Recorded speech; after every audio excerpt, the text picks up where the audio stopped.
یہ عزت حضور کے صدقے میں کہ تم حضور کی امت ہو، اس لیے تمہیں عزت دی جا رہی، خیر امت کا تاج اسی لیے۔ میرے پیارے آقا صلی اللہ علیہ وسلم کے پیارے دیوانوں، تو آقا کریم صلی اللہ تعالی علیہ وسلم اللہ کے محبوب ہیں، اللہ کے لیے عزت اور اللہ کے رسول صلی اللہ علیہ وسلم کے لیے عزت۔ موضوع بڑا طویل ہے، میں شارٹ کر رہا ہوں۔ ولی المؤمنین، اور مومنوں کے لیے عزت۔ مومن کی بڑی عزت قرآن میں ہے، مومن بن کر کے دیکھو، مومن کامل مومن بن کر کے دیکھو، عزت نہ ملے تو مجھے بتائیے گا۔ تاریخ اٹھا کر کے دیکھو کس طریقے سے اللہ عز و جل نے اپنے مقبول بندوں کو عزت عطا فرمائی، جو کامل مومن تھے، جو جیتے تھے تو اللہ کے رسول کی محبت میں اور جان بھی قربان کی تو اللہ کے رسول صلی اللہ علیہ وسلم کی محبت میں۔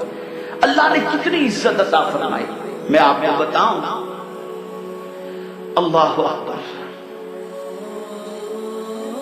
سیدنا فاروق اعظم رضی اللہ المولا تبارک و تعالی عنہ بیابان کی طرف جا رہے تھے،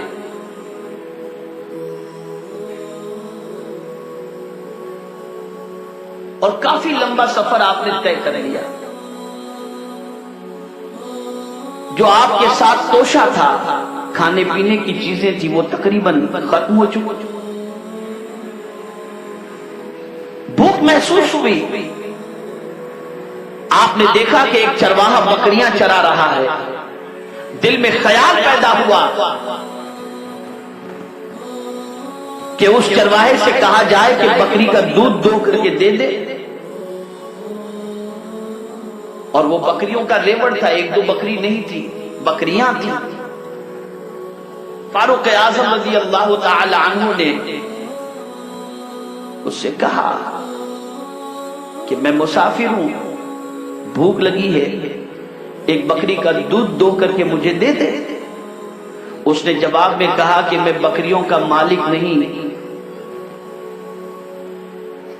میں ان بکریوں کا چرواہا ہوں، اور ان بکریوں کا مالک کوئی اور ہے، میں اپنے مالک کی اجازت کے بغیر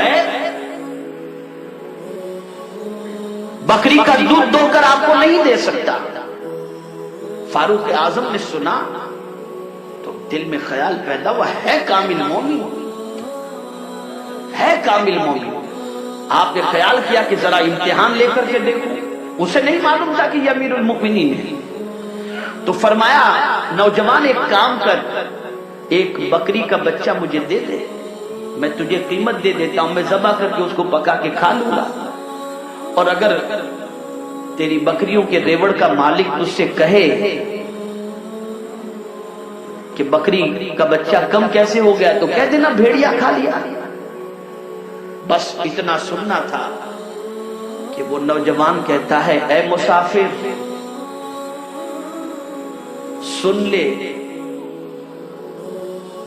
اس وقت میں اگر تجھے بکری کا بچہ دے بھی دوں تو میرا مالک تو نہیں دیکھ رہا، میرا مالک تو نہیں دیکھ رہا، لیکن میں تجھ سے پوچھنا چاہتا ہوں، کیا میرا اور تیرا اور اس کا مالک بھی نہیں دیکھ رہا؟ کیا سب کا مالک نہیں دیکھ رہا؟ کیا کائنات کا مالک نہیں دیکھ رہا؟ فاروق اعظم نے سنا اور اس کو سینے سے لگا لیا، اور جملہ تاریخی سنو، ارشاد فرماتے اے نوجوان سن لے، جب تک کلمہ پڑھنے